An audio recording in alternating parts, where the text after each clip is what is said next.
Река Янтра – риболов.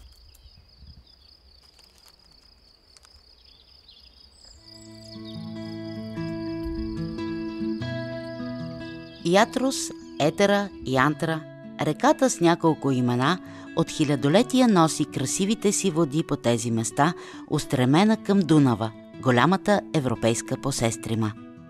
Янтра извира от Стара планина. Дължината на реката е малко над 285 км.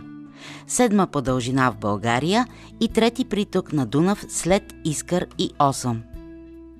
Заради сравнително малкия наклон на течението в Дунавската равнина, Янтра прави големи меандри.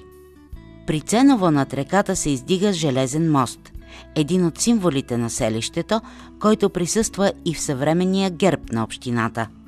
Според тукашната история, мостът е строен в първото десетилетие на 20 век в продължение на 3 години. Желязната конструкция била дело на белгийска компания. Основите са дялани от майстори-каменоделци, балканджии и местни хора.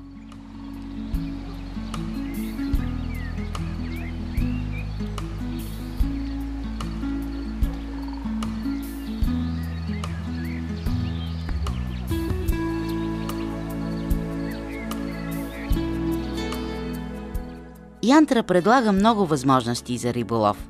Тук могат да ви заведат на места, удобни за хвърляне на въдици. Уловът обаче зависи от индивидуалния късмет. А казват, че късметът на начинаещите бил най-силен. Под стария мост има голям вир. В него рибарите твърдят, че се хваща кефал и распер. От камъните се образуват бързеи, в които расперът гони своите жертви.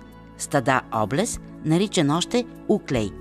Ще ви кажат и къде е подходящо за дънна въдица и къде за хвърляне на муха.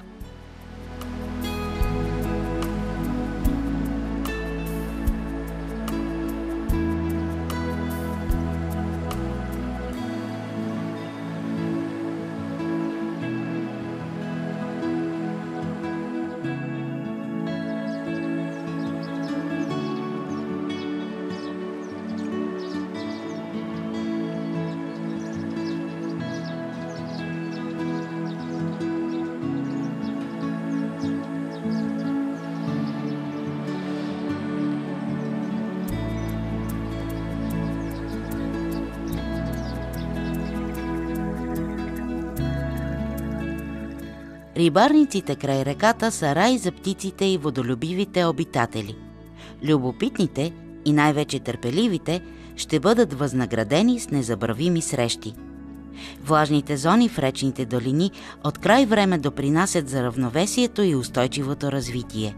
И тук в долното течение на река Янтра човекът и природата допълват своето взаимно полезно съществуване.